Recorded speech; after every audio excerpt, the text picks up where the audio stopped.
Namaste. Welcome, beautiful souls. Happy Friday. Today, I thought I would respond to Anna at Astral Lady Tarot. And I always enjoy her videos, and this particular title really caught my eye. And I was thinking, well, that's what I do all the time, because that's why I'm here on TarotTube, is to share and empower and demonstrate. And some time back, I did a video on JOMO versus FOMO, and I've really kind of been in the mood of, don't show me decks. I want to learn something when I watch a tarot video. And so I decided to just be inspired by Anna and show you one of the ways I practice. And I think this is such a great title that I'll probably do 2 or 3 videos, just sort of a mini series showing you how I practice. So I thought today I would pull out a deck that I do not know very well and have always wanted to work with. I have pulled a few cards occasionally, but definitely don't know it well, and that is the Voyager Tarot. It's on the table, and beside it is my wee moon journal. Now, I was also very much inspired by Anna's questions that she had taken from, just let me get the name of the book here, Changeling, a book of qualities. This is in the description box below.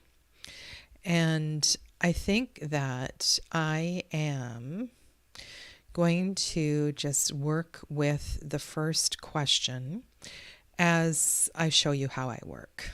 So, hi Lucy, welcome. So what I'm going to do is just go through my process. Always, whether I'm doing a reading for myself or another, I am aware of I call it the landscape. Today is Friday. And if I look in my journal, I see the Libra sign, I see the Scorpio sign, and if I look down here, the moon doesn't go into Scorpio until later tonight, so I know the moon is in Libra.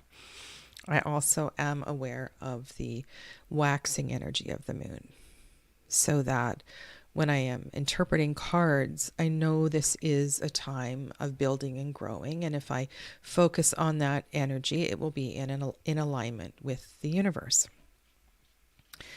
So as I sit down at my table, I'm going through all these things kind of simultaneously in my head, also noting that it's Friday. It's the day of the goddess.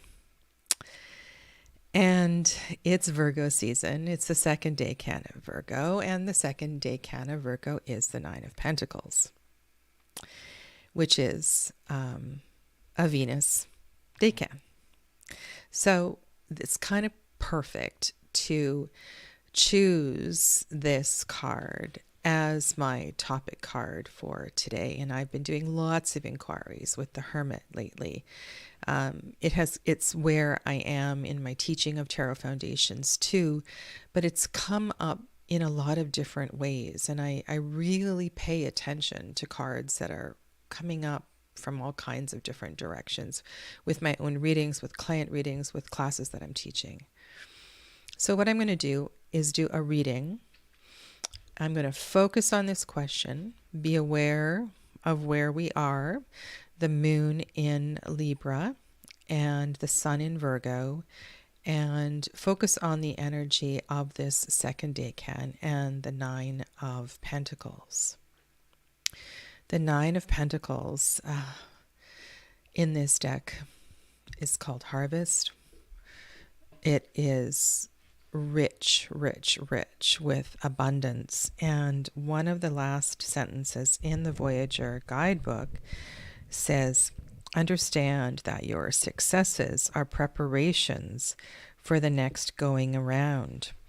Your harvest gives you the wherewithal to get through the transition to your next goal and to successfully start again. Use the abundance you have created to set up the next harvest. What can I let go of now that I needed in the past? And I think this is a wonderful, wonderful question. And the piece that I really, really like here is that I truly want to acknowledge life is ever changing. There are many things that I needed in the past that I no longer need now. And sometimes I feel like even with tarot decks, tarot decks have a life cycle. I don't need to keep amassing my tarot library. There's like they kind of cycle through. And so let this reading, in light of everything I've been laying out here, help to reveal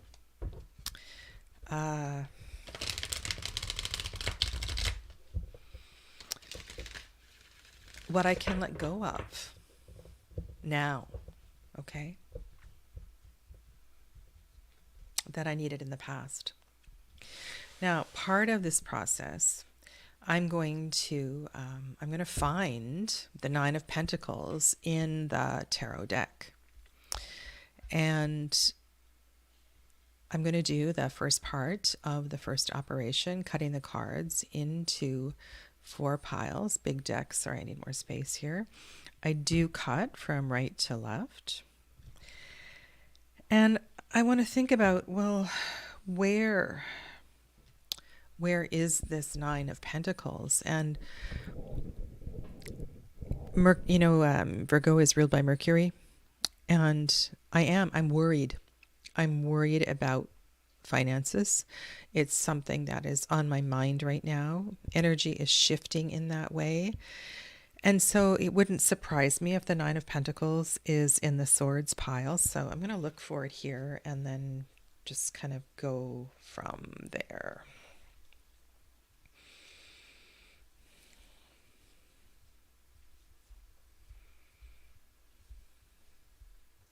The Hermit is here.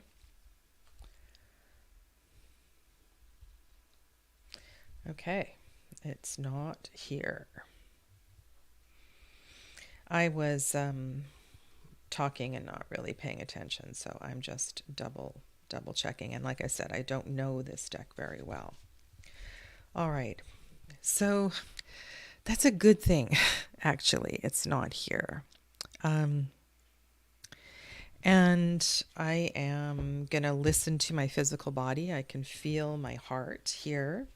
So I'm going to go to the water pile. Although actually the pile that I just looked at, the element of air is the element of the heart space. And see if that 9 is here. 9 is called Nine of Worlds, 9 of Wands.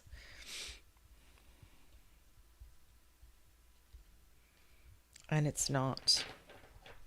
Okay. So I'm a little confused, and I think this is very, it's a raw and it's a sensitive question. What can I let go of now that I needed in the past? Well, if this is about stuff, then it's going to show up in the Pentacles pile. And this is a very small pile. Not many cards here. 9 of Crystals is 9 of Air. 9 of Cups is here. Okay, so I need to note here that this is the first time in ages that I didn't guess the pile in my first or second go. And that's very strange for me. And I need to kind of read something into that. that I'm not connected. Some people would say you need to abandon the reading at this time, but I'm not going to. I'm gonna carry on. And hello, Dee. Welcome. And welcome to Amelia and Christine. So it adds to my nervousness that I wasn't able to guess, or I wasn't able to intuit where that was. Does that mean this is something unfamiliar, unexpected? It's in the wands pile. It's in the pile of action and growth and growing. So that's in alignment with the waxing moon. So let's see where it is.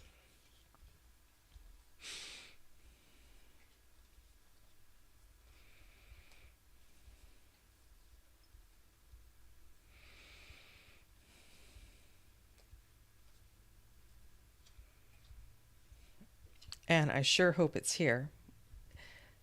Okay, so it's on the bottom of the pile. Isn't it a gorgeous card? Oh my goodness. Okay. So what I'm going to do is respond to the question with cards that are surrounding this. And the card that was second from the bottom is the Five of Worlds. And I don't have a card on the other side, so I kind of need to wrap around and go to the top of the pile, which is the Three of Cups. So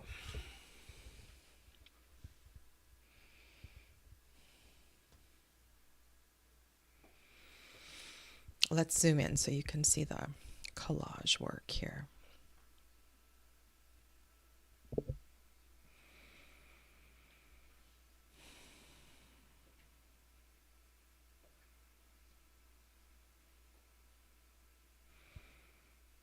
I think the Five of Worlds is a significant card in that maybe this is about releasing a poverty mindset. I'm looking at the landscape in this card. There's a forest fire in the distance. There's some sort of an earthquake that's happened here. It feels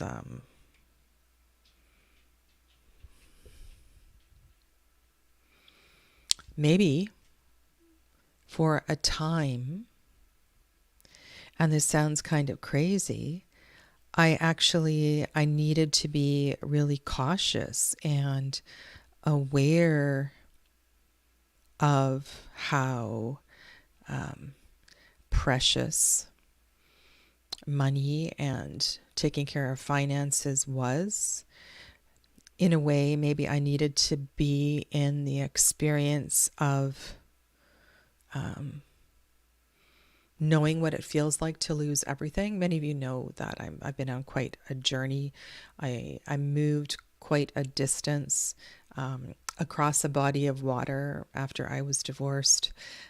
Still in the same province in Canada, but have been recreating this new life of mine.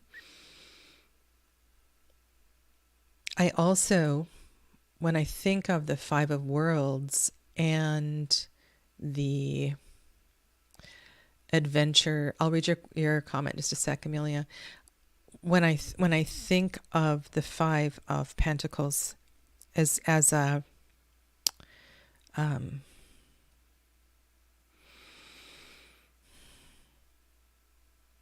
brave moving away from safety and comfort.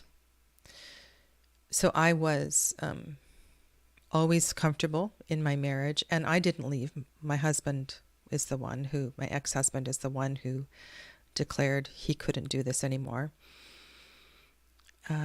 But there's something about the Five of Pentacles in moving away from what you know and what is comfortable. If you think about the Waite Smith imagery, and I want to read a little bit about this from the guidebook here as well too. But maybe it's time to embrace the energy of the Nine of Worlds and know that all is well. Okay, so let's go here. Oh, I have always thought the piles the other way around. I'd have said the Nine of Pentacles was on the top. I really need to consider my way of thinking.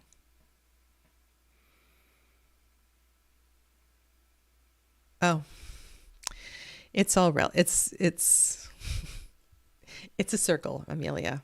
It's a circle. Okay.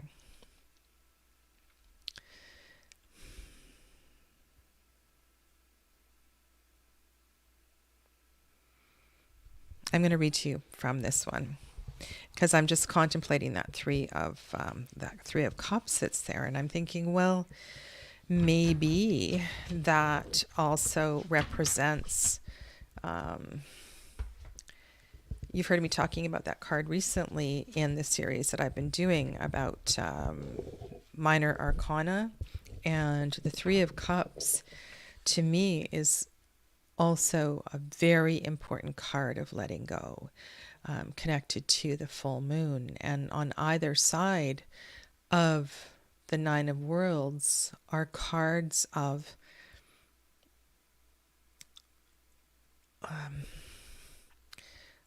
and I'm just like I'm getting quite emotional here. Like they're cards of you have so much, you have fullness, and you are secure in the richness of all that is around you, and then it's kind of like the rug is pulled out underneath you.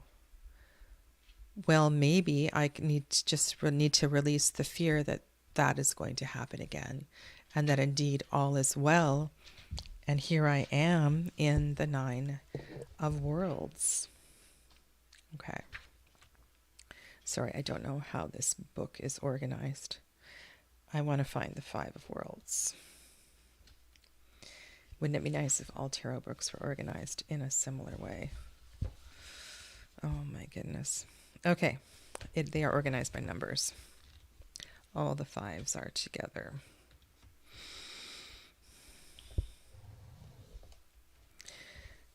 The Five of Worlds. Setback represents the Hierophant's understanding that a new opportunity awaits. Like the Hierophant, know that one step back can mean two steps ahead. For every so-called setback, there exists a new possibility. A setback in your world simply means that there is another way, a better way. Out of setback comes learning and new growth. Setback means you are being tested. You cannot master life until you pass this test. And so maybe I have passed this test, and I can let go of the feeling that I'm going to lose things. And this is a really bizarre kind of message, but what a profound question. What can I let go of now that I needed in the past? Well, I can let go of this notion of Five of Worlds and this notion of the Three of Cups as a place where, yeah, we come together in the gather in the Three of Cups, but it's also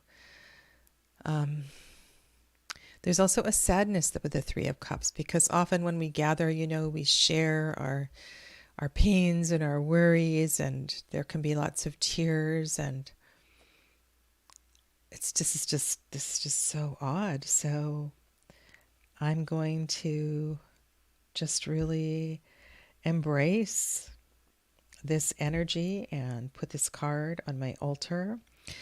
And then part of my reflection is, well, the moon is waxing. Today is the energy of Venus. how can I really embrace the energy of this card on the day of the goddess? And for the next few days as the moon continues to wax. And we will still be in the energy of the Nine of Pentacles while the moon is waxing. And so maybe this is to celebrate and to put energy into honoring my abundance, gratitude. And I think part of that is in giving and sharing, and that just feels kind of poignant. So what a amazing reading. Wow. Okay. There was another really poignant question, and it's very similar that Anna suggested. I'm going to leave this card on the table, and I'm going to do this a little bit differently.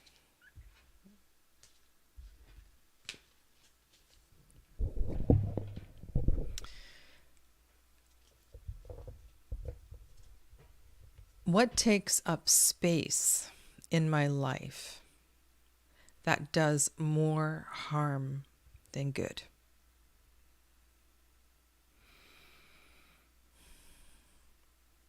And again, this is quite the question.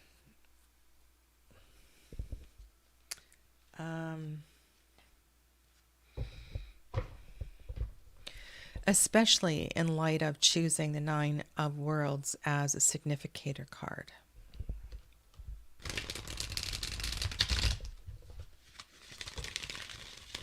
So I'm reshuffling the whole deck. I'm treating this as a different reading, and I'm going to do this in a different way.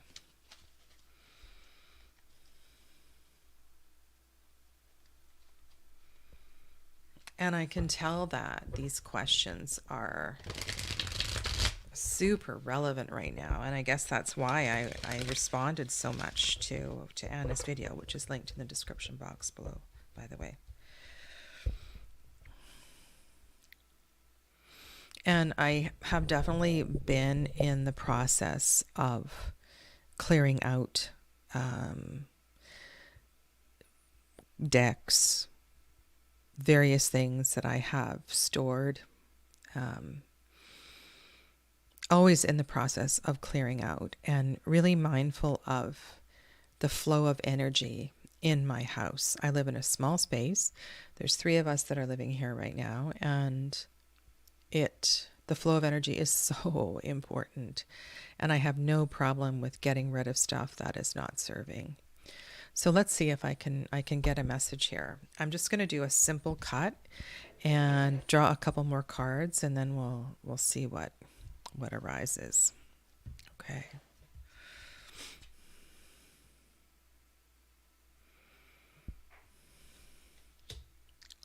Lovers. Does that mean I ditch my partner? And Man of Worlds. Okay. Does that mean I ditch my sugar daddy? I don't have a sugar daddy. Wow. What takes up space in your life that does more harm than good?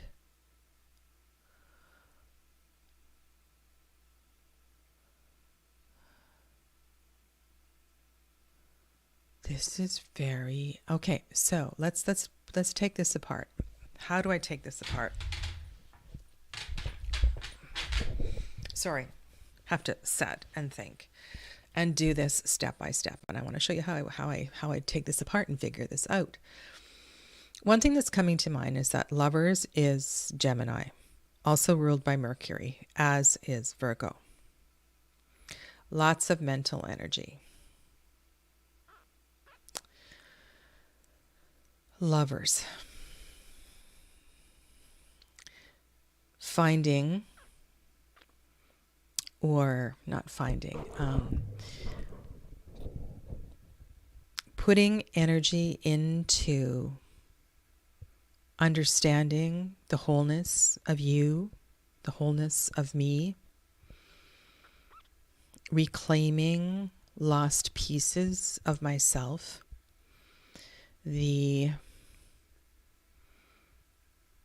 ability to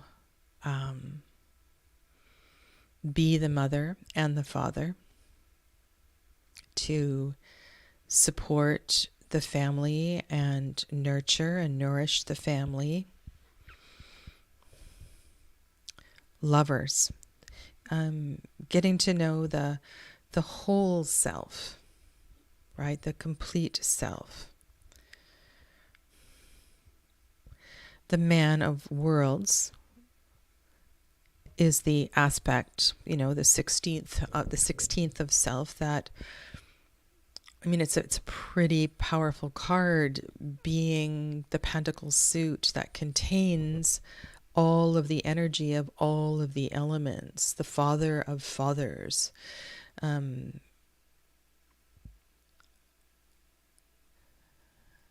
The one who has to do everything, be the receptive king and the breadwinner, be the daddy that comes home after a full day of work and have space for the children and the family and share in the cooking and the joy of family. And I think for a great part of that the King of Pentacles loves that. The Man of Worlds loves that richness in all aspects of their life. What takes up space in your life that does more harm than good? Maybe it's about knowing that, what takes up space in your life that does more harm than good? Thinking that I have to be everything, or that there is a piece of me that is missing.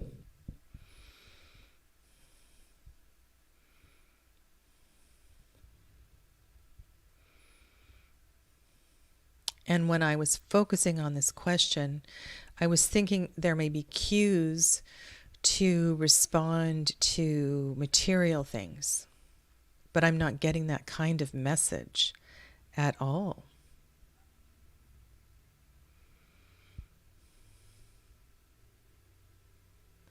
And it's kind of interesting, the response to both of these questions.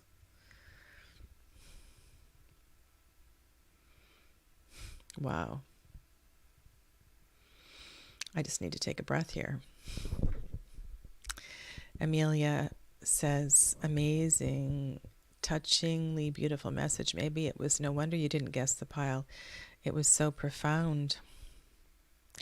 And this is in response to the first message, which was in the fire pile, which was to take action, to put energy,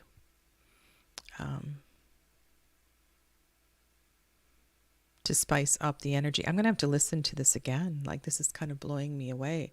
And in this second part, it is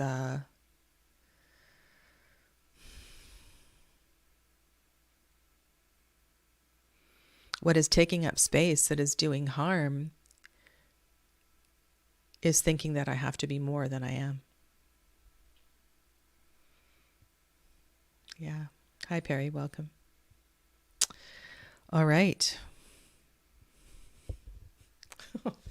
What was that? Okay.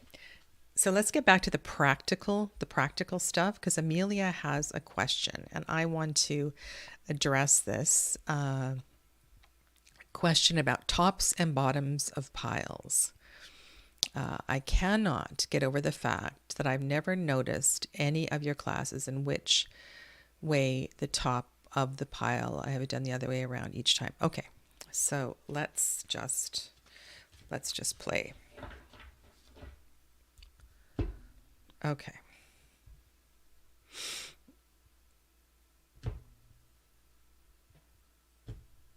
All right, so cutting cards. Let me zoom out again.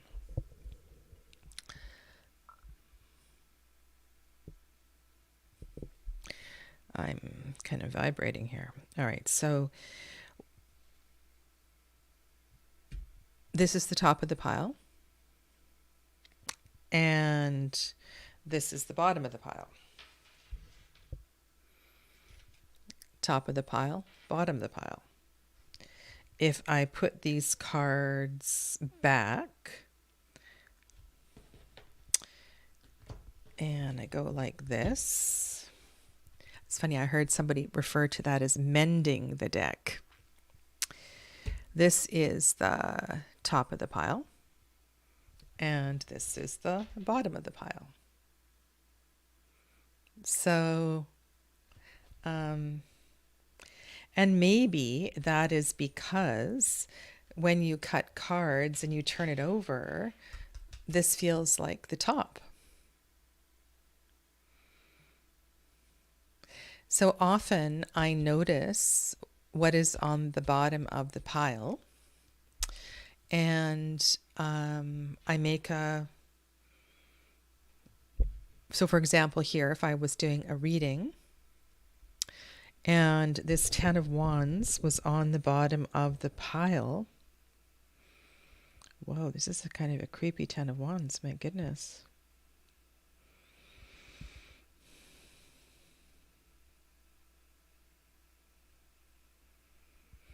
When a card is on the bottom of the pile, I also want to notice how many cards are in the pile. Like this 10 of Wands is a long ways away from the top. So I don't think it's going to have much influence.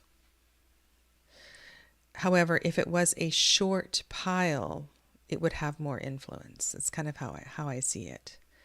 But I do notice that this card is deeply buried. So maybe it's something I don't want to deal with. So I do notice what's on the bottom of the pile.